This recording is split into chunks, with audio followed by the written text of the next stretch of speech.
very instrumental in his journey.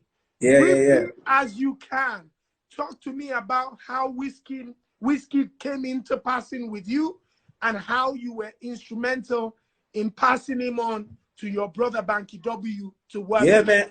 I mean, so the first thing I want to say about Wiz is that Wiz is one of those artists that you meet, and at every stage, since he said I want to be an artist, at any stage, if you met him, you know that this guy is going to blow. You know what I mean? So honestly, I feel like I had a great chance to sign Wizkid early on. I mean, Chuck Boys were really hot. Banky was just building, settling in Nigeria, just building. In fact, I don't think at the time when Wiz and I spoke, I don't think that Banky had even settled in Nigeria. I don't think he had. But as an artist, I knew that Wizkid was ready. And I knew that M.I had to blow, and then I was tied to my brother next, and then Ice Prince next. That had to be the rollout. And so I knew that for me to sign this guy, like other people, what they may do, they may just say, okay, come and sign. We'll figure it out. Exactly. But I knew that, and I told him, and he's not the only person at that time. I told Bez too. I told Bez, go find Cobams, wherever Cobams is. Wow. I told a few people, I was like, look, you're too big to be where you are. You know what I mean? And at the time he had Osage around him. I was like, look, you can't, like, if you come and join, you're going to be just by loyalty. Not by talent, but just by loyalty. It's got to be Jesse next, Ice Prince next, and you're the guy. So when Banky came, Banky was, looking for talent, trying to establish. Like, Banky had the mind of an entrepreneur from the moment he arrived, right?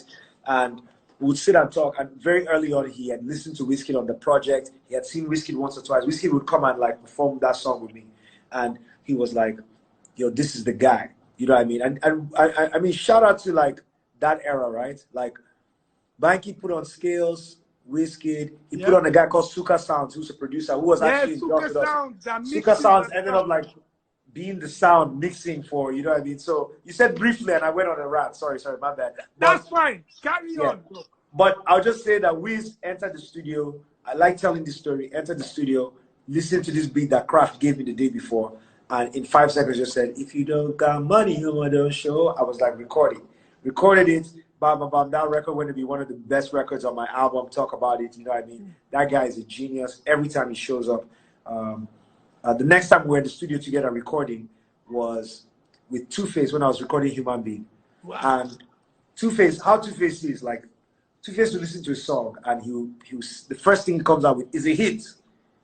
Then he will talk about it, then he'll forget about it, then he'll come up with something else. Hit again. He'll forget about it, he'll talk about it. So Wiz, who had worked with him, was listening.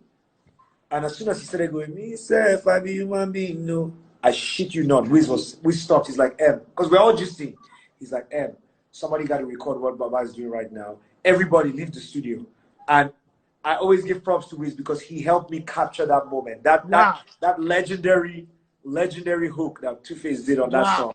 Like, it was Wizkid that helped us capture it. He's just an amazing artist, man. And he works harder than everybody else. He deserves everything he has. Team Wiz all day, man. Before I